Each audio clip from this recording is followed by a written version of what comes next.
Pothole problems in southern Arizona are nothing new. No, but with the government being forced to tighten its belt, finding money to fix them is difficult at best.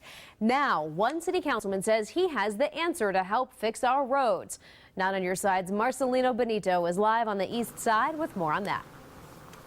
Jennifer, you and I drive through Tucson all the time, so you and I, like a lot of our viewers, are all too familiar with potholes and the damage they can cause our cars. Go ahead and take a look at this one here on the east side. It's potholes like these that cause a major headache and a nightmare for drivers across the city of Tucson. Now, Councilman Kozaczek says he has a plan to make that nightmare go away, and today we set out to find out if that plan will work.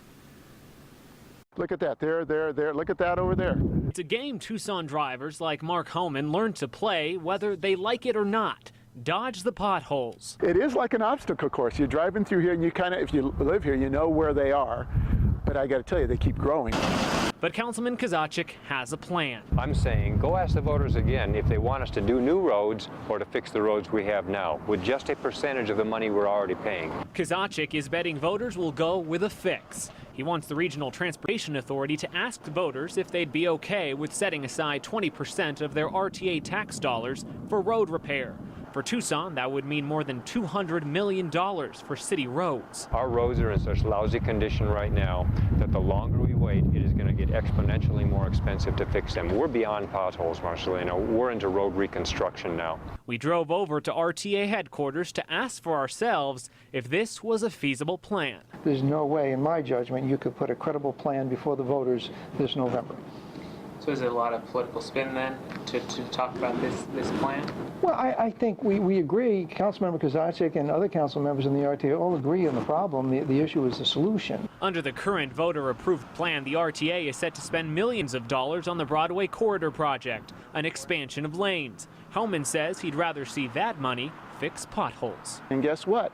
That's going to have to be maintained years and years and years. And if there's not enough money to take care of what we have now, why throw $74 million at something that's really not needed? RTA Executive Director Gary Hayes says the city is asking the wrong entity to help fix its roads and plug its potholes. There is money on the table at the state level that they take off the table.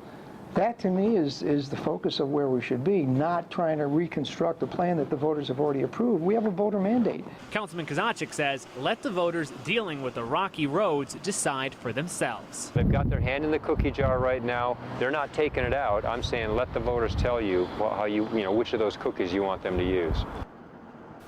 Right, back out here live now. Time is pretty critical when it comes to potholes like these. This one right here is pretty bad, but if weather moves in, it can only get worse. Still, Councilman Kozaczek tells us he's optimistic. All these government entities can come together to put this on a ballot in November. For now, we're live on the east side. I'm Marcelino Benito, KGUN-9 on your side.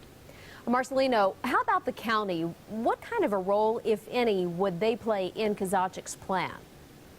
Well, actually, they'd play a pretty huge role. The Board of Supervisors would be the ones who would actually vote to put this on a ballot in November. The Board of Supervisors actually met yesterday. They discussed road repair, and they're expected to bring back solutions on what they can do on April 10th. I got to tell you, I can think of about half a dozen places within a 2-mile radius that could really use some help. So hopefully we come up with a solution. Marcelino, thanks.